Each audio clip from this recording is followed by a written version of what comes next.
देखो बच्चों, यहाँ पे क्वेश्चन में क्या है, एक लड़का है शीजान, ठीक है, उसकी कुछ सैलरी थी, हमने सपोज कर लिया लेट हिज सैलरी इनिशियली, ठीक है, उसकी let his salary be X, ठीक है, उसकी सैलरी जो है वो एक्स रुपीज़ है, ठीक है।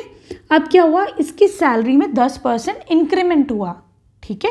जब वो 10% इंक्रीज होगी तो अब उसकी सैलरी कितनी होगी, 72,710। तो तुमको बताना है कि इनिशियली कितनी उसकी सैलरी थी, ठीक है।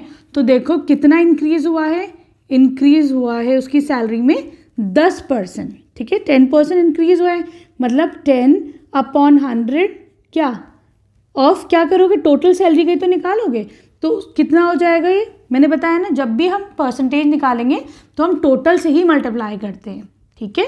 तो ये कितना हो जाएगा तुम्हारे पास, ये 0 से 0 गया, ये हो जाएगा x/10, ठीक है।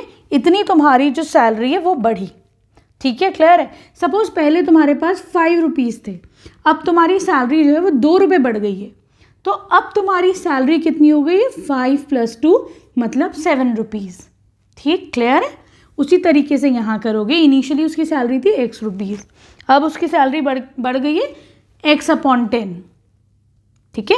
तो फिर सैलरी आफ्टर इंक्रीमेंट, अब उसकी सैलरी कितनी हो जाएगी, सैलरी आफ्टर इंक्रीमेंट, क्या करोगे, इनिशियल सैलरी में उसको ऐड करो, ठीक है।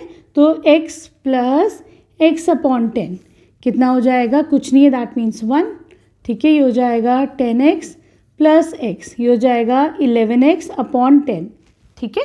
हमको पता है कि ये उसकी सैलरी किसके इक्वल है, 72710 के इक्वल है कि नहीं, ये गिवन है ना कि उसकी सैलरी इंक्रीज होके इतनी हो रही है, ठीक।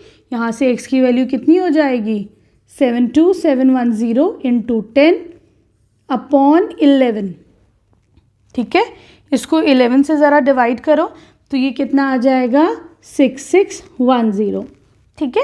इसमें 10 मल्टीप्लाई कर दो ये वाला, तो यहाँ पे कितना हो जाएगा, 66100, ठीक है, क्लियर है। तो उसकी पहले उसकी सैलरी कितनी थी, 66,100 रुपीज़, ठीक। अब उसकी 10% इंक्रीज होगी, अब सैलरी कितनी होगी, 72,710, ठीक है, क्लियर है।